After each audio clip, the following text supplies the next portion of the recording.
Welcome to Nitpicking Nerds. Today, we're talking about cards we like a little more than we should. We're talking about our pet cards.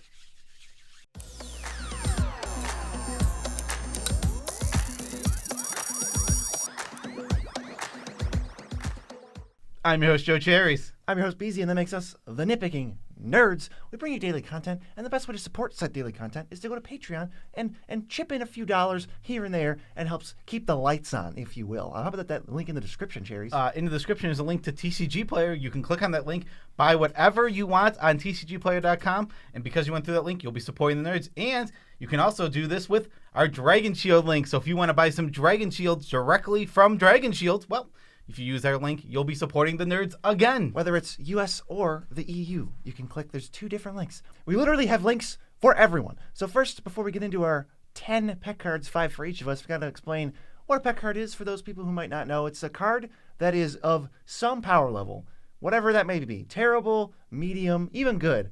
But we like it way more than we would just power-wise. We have some nostalgia connection. We just love playing with it. It's our favorite thing to do. There's plenty of reasons why someone will play a card more than they maybe should. Yes. Commander is a format where the only reason you need to play a card is I like the card and I want to play the card. So pet cards are everywhere. We're just going to talk about 5 of our favorite ones here. Just know some of these cards might be cards that if we were talking about just power, we would tell you not to play. But that's not what this video is about. This is about pet cards, fun cards, cards we just like because we like them. I feel like every deck has like at least 2 pet card slots where like you could just put a ham sandwich in there, ace of spades, like it doesn't even really matter, but you get some flexibility to play even like the trashiest cards that you love. Yes, so let's hop right into it. The first pet card, a card that Beezy introduced me to and I fell in love with, it's Vivian, Monsters Advocate. We already know, we've talked about this in the past, Planeswalkers are the worst type in Commander, but Vivian's so cool. Her plus to make beast is not that relevant because they're like 3/3s that just, you know, they're always chumping the protector and they're decent. I mean, she's going to protect herself. Yeah, she is going to protect herself, but wait, what I want to do with her, I want to hit that minus. If you can untap, that's her weakness, is that her best ability, the tutor mode, you really have to untap with or have 70 mana to make good. But you minus, who gets a 6 jump, get a 5 jump? Come on, no, that's so awesome. See, I actually like this card because it lets you cast creatures off the top. That's all I want to do with it. Okay. I just like, that's fine for me. And I also like that her -2 works with casting some big giant thing off the top. And you're just like, this is all coming together, baby. Making 3/3s, attacking, maybe give him vigilance. I love this card, and it's definitely one of my pet cards, but Joe adopted it after he saw me use it in my basically pet card tribal deck, and then he's all about it now. Yeah, I got it in my my big stompy creature deck. The whole deck is big, stupid, overcosted creatures. So why not play a card that rewards big, stupid, overcosted creatures? Right. I think if you pay attention to this list of Cherry's pet cards versus my pet cards, you probably get a pretty good idea of what we like doing in Magic. Yeah, because they're very telling. Well, they're very telling. I mean, the average CMC of yours versus mine are like 6. Well, your cheapest one, I think, is 5. My cheapest one is 5, and your next one, which we'll hop right into, is a 0 drop. Yeah, it's Urza's and Mishra's Baubles. I love spinning my wheels. It is my favorite thing to do. Just give me cantrips, give me synergy, give me tiny little drops, and I'm going to cast like 5 spells in a turn. That's just what I have to do. I have to be casting more than 2 spells each turn, or I'm hating my life. So with Urza's Mishra's Bauble, if you get any benefit at all, because they already replace themselves for free, plus the tiniest little upside, but any benefit at all, your Emry costs less. You get a Thopter off of Psy. They trigger Metalcraft. They do literally anything else, and I'm living the dream. I'm in heaven. Yeah, they're basically, you can really put these cards in any deck because they just take your decks to like from a 99 card deck to a 97 card deck, sort of. Is a slow trip, so you don't draw till the next turn, but you could throw them in any deck. But like BZ said, you really want these in decks where you're doing something else with them. But BZ loves these way too much. I don't think I've ever played a Mishra or an Urza's Bauble in a deck ever because they are very niche. I had them in an Emry deck, and I have them in a Dargo Kesket deck, and then I readapted the Emry deck, and I think they're still in there, actually. Yeah, the new... my Eloise deck, I think they're in there. They should be in there. They better be in there. They might be in there, yeah. But these cards are, like, it's funny. Like, I think these cards are so niche that unless you're building super specific archetypes, you don't need them. Like, I would not put them in your clue deck, probably, most likely. I think they're in there. Of course they would be. Because they are artifacts of sacrifice. Oh, yeah. I mean, that's the only thing you need. What else is there? Marionette Master, take 3 damage? Oh, what? This is BZ's wet dream. Next, we have Apex Devastator. It's a Y pet card. I have fallen in love with this card. Now, I want to say, if you're playing in a 7 in lower power level, I think this card might just be good. Yeah, it's been really good every time I see it. It's obviously, you can win the game for 7 or 8 mana nowadays with just one spell. But this one, in the lower power levels where you're not doing that, this is kind of close to that, actually. Yeah, if you're not trying to combo, you're not trying to tooth and nail win, you're not trying to just be spiky, I think 7's like the power level and down. It is just so good. It turns out you can't whiff on 4 Cascades. You just can't. It is so incredibly unlikely. And oh my God, I am in love with Apex Devastator. My deck, it's the same deck that's playing Vivian. It's the big, giant, gruel stompy deck with Godzilla at the helm. Yeah. Oh my God. Sometimes you just cast it and you just hit like 9-drop, 8-drop, Haste Enabler. 8-drop, Haste Enabler. It's so cool. Yeah, that'd be like triggers when creatures enter, like Guardian Project. I'm like, all right, I'm going to draw 4 cards, and I'm going to get this many mana with Selvala, and I'm going to do this and this and this. Like, oh my God. And there's so many. This is like so many different little knobs end up happening because you get all these different little things happening. I could not be. It's a fun card. It's really sweet. It's so fun. It's so fun to resolve. Let's flip cards over and over again. Just resolve. You're casting 5 spells this turn. By casting 1, oh man. I definitely can't be mad at losing to an Apex Devastator. You just can't. It's just so big, giant, and it's so cool. It's so Commander. It is. I think Apex Devastator is like the heart and soul of Commander. It's a 10 mana 10/10. That kind of card. It really it embodies. It's incarnate. It's Commander incarnate. Yeah, it's 10 mana 10/10 that guarantees nothing. Yeah, exactly. Love it. All right, these next 2 cards, they're really close, so I just lumped them into one. For me, Bloodghast and Nether Trader, I also love filling up my graveyard and getting cards or pseudo card advantage through that. So if you mill a Bloodghast and then you play a land and you have like Grim Specs or whatever, you just drew a card for free and you're going to do it every single turn just because you milled yourself. And I love getting as many cards with Flashback and Unearth and whatever, Disturb, in the graveyard and just casting them to get stuff. That's what my LOE deck is all about. And these 2 are the best at what they do. So I love them. They just let you spin so many more wheels. I do want to say I think Nether Trader is just an incredibly strong Magic card. Nuts. It doesn't even need to be a pet card for you to put in your deck. Bloodghast is very pet card. It's more of a pet card, but it's like the next best thing. It's okay. It's pretty good. Like it's mid power level and it can be good in a lot of decks, but like it's not great. Nether Trader, like I said, it's just an amazing. Nether Trader is just nuts. I mean, that card is really stupid for like death triggers if you're sacking creatures. Well, every creature.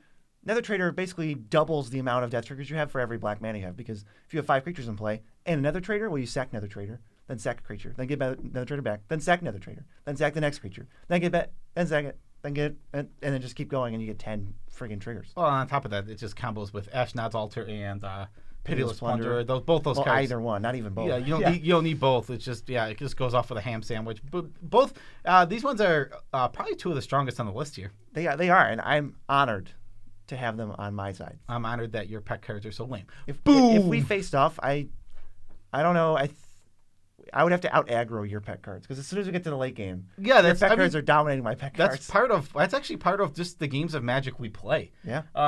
When we play games and you get wiped of like your small stuff early and your wheel spinning's not working, I tend to just big stomp you over the top of you. People love going after me for spinning my wheels, and I get it. But then they don't take that and then go, we can't let Joe get to 11 mana. They're just like, he's got nothing in play. It's like, oh my God, they're in his hand. I mean, people do not get that. You have to do that though, because BZ, you're gonna win if we. Well, that's fine. It's fine. But there's 4 people in a game, right? So let's say they try to kill me first because I'm trying to do my thing first. You're next, because if you get to the late game, you're just gonna play this stuff, and nobody seems to get that. It's just funny. It's so tough to balance out who you got to go after. It's not that tough. It is tough. Take me out, stop me from spinning, and then stop him from playing his Expropriates. It's so easy. Hey, I've cut. But I'm never there. I've cut Expropriates. I'm never there to stop him, because I'm like, okay, I'll die. I was like, well, good luck losing to cherries. All right. Next one is a card I have literally only cast once, and the one time I've cast it, I fell in love with it. I put it in because I wanted to test it, and it is Kaya the Inexorable. It's another 5 mana planeswalker. This card is butts. This card is so cool. I don't care if it's bad. I literally don't care at all. You plus to put that one. She does one of my favorite silly things to do in Magic. Yes. Puts a counter on something that has no relevance. It's only a reminder counter. Yes. The counter does nothing. We even had a rules interaction come up in Limited where Vorinclex on the opposing side stopped Kaya's counter from putting on the creature, but didn't even do anything. The creature still would die into a spirit. It's so cool. And go back to your hand. Yeah, it's just like, the counter's not there. Does it work? Oh, we have to waste 5 minutes to go look it up. Yeah, it still works. It still works. It's a worthless counter. It literally means nothing but reminder, and I love that. You get a spirit, and if you have a board that is decent when you play her, she is really good when you have the setup, because she adds extra spirits to chump block. She's giving you back your best ETBs and all sack outlet. And she's great with a sack outlet. She also works. She good with a board wipe. If you play Kaya and you protect your best thing, and you untap with it, protect your next best thing, and you board wipe and you get them back and just play them again. Yeah, and she's also a removal spell when you need it to be. It's just like she's an overcost removal spell, but sometimes you get in those situations when you're playing Magic where it's like, yeah, I don't want to play 5 mana, remove your thing at sorcery speed, but I'll take it in this case. I guess we're not here to justify it. We're just here to talk about why it's awesome. It is, yeah. Also, her ultimate is I ultimate her and I forgot about it. Because she can just cast herself, right? Yeah, she can just cast herself. Even in my graveyard got exile, I was like, darn it. Oh, wait. Her emblem says you can do it from exile. She's so cool. She's so cool. That's pretty sweet. It is sweet. What's next, BZ? I'm definitely not a Kaya person, but, I'm glad you like it. I love it. Love it so much. This is one of the best Magic cards ever printed. This is the most satisfying thing to do in the universe. Tireless Tracker. I know so many people will back me up on this. We definitely have some other friends who also like Tireless Tracker. 3 mana, 3/2. Perfect. Land. Clue. Already, I've spun my wheels too much. You can't stop me from having fun. I've already gotten too much value out of Tireless Tracker. You might as well just kill me, because I'm going to have so much fun drawing cards off these clues. And if it's a fetch land,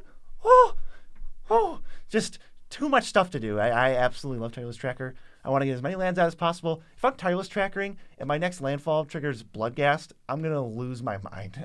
Just kill me right there. I'll be fine just dying. I've had my fun. So something about Tireless Tracker I wanted to mention is it was a good modern card for a while, but modern's power. So mad about that. Modern's power, as always, it'll continue to go up, and it is going up. And so Tireless Tracker is definitely falling out of favor. So if BZ wants to play his trackers, it 100% has to be in this format now. It was in Standard, it was in Modern, but now it's basically just Commander. Bring back Tireless Tracker in Standard. That's what it would take to get me to play Standard. But you can play the really crappy Tireless Tracker they gave us, the 4/3. That just gives you a clue. That's no fun. Yeah, that card is lame. Talk about, they're like similar, especially if Tireless Tracker just dies. Tireless Tracker, to me, isn't even in the same universe as that other guy, Briarbridge, whatever, Patrol. Yeah, I agree. Next, we have, this is a good one. It's a brand new card from this year. Actually, there's like 2. The next one is also from this year. Fevered Suspicions. Okay, I've said it once. I've said it 4,373 times on this channel. Accurate. I love playing my opponent's cards. I love it so much. It is so fun to me.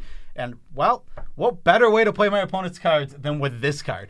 You literally get to cast a spell off of every opponent. You cascade off of everyone's library, but it doesn't matter the mana cost. It can be 10. Yes. And then you do it again because it has rebound. It's just opponents, right? Yeah, it's just opponents. So you get a guaranteed 6 spells, and you have no idea what they're going to be. They could be the best spell. They could be crappy. They could be a really great spell, but not for you, and then it ends up being crappy. Like, you got my Nether Trader. It's like, what are you supposed to do with that? Yeah, something about Fevered Suspicions and any card like this is you're playing off your opponent's deck.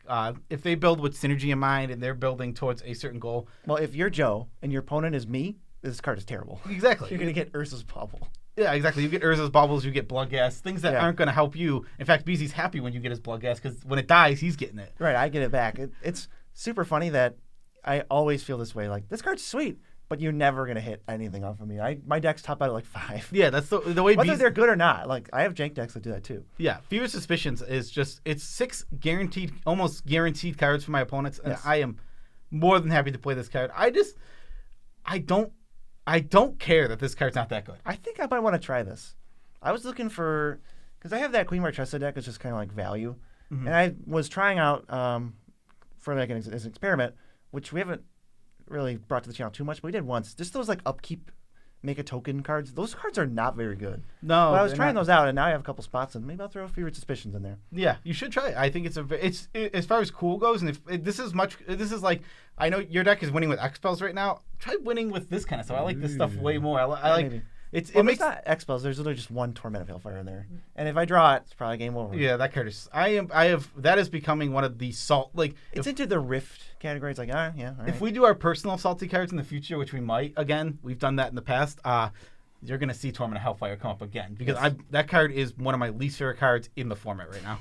This next one sort of ties everything together because it's Perpetual Timepiece. You tap it, you mill 2, and then you can save your graveyard for some graveyard hate, if that matters at all. I like Dredge, but I don't like giving up my draw step. This is Dredge 2 every turn, but you still get to draw. For some reason, I fell in love with this card. I had it in my competitive Carador deck probably longer than I should have. At some point, maybe it was justified, but then I left it in, and I just now took it out. But it's fine. It's going in my other Carador deck.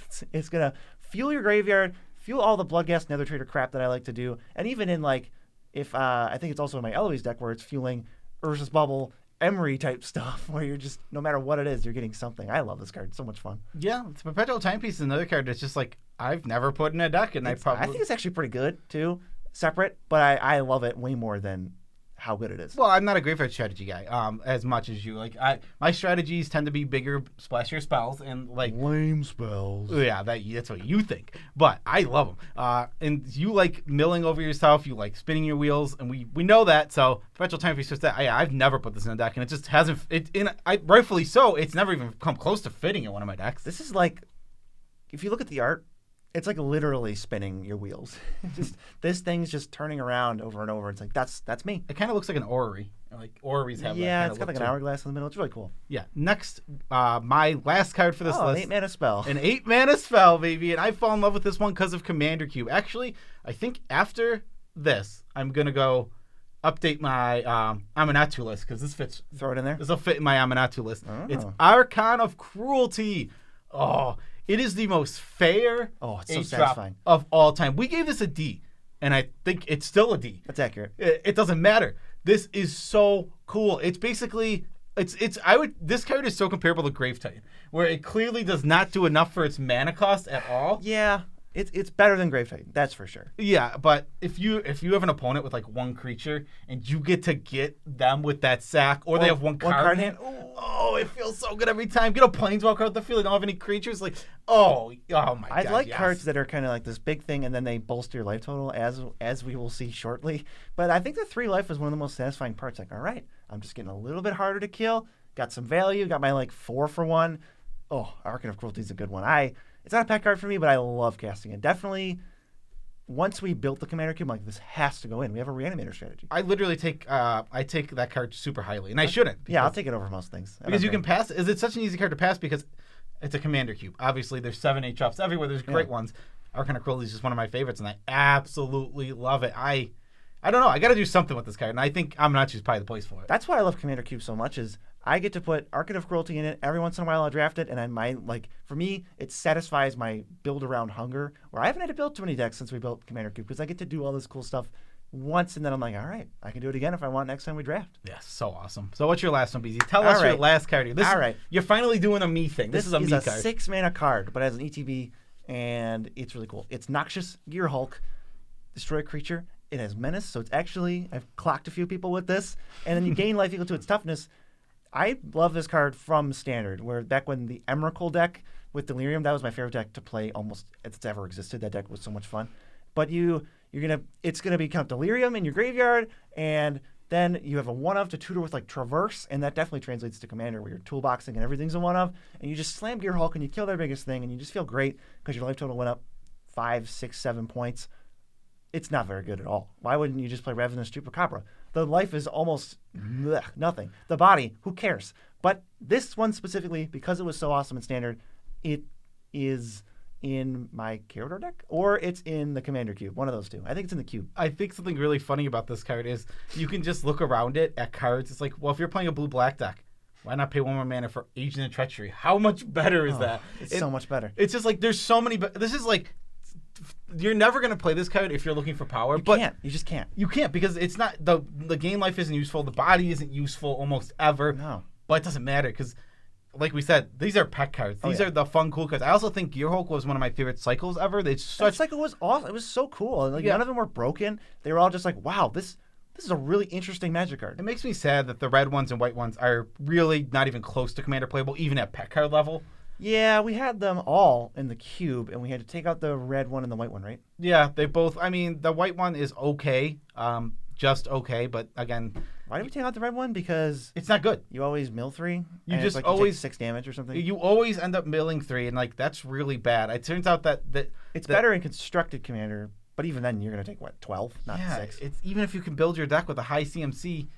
It's just a rough one. It's unfortunate because I think the design for all those is good. Yeah. It just turned out that a couple of them aren't good enough for even Jank Commander. Right, even Jake Commander. But that's the video. Why don't you shout out our patrons? Special shout outs to all of our patrons. Love you all as much as we can without making you uncomfortable.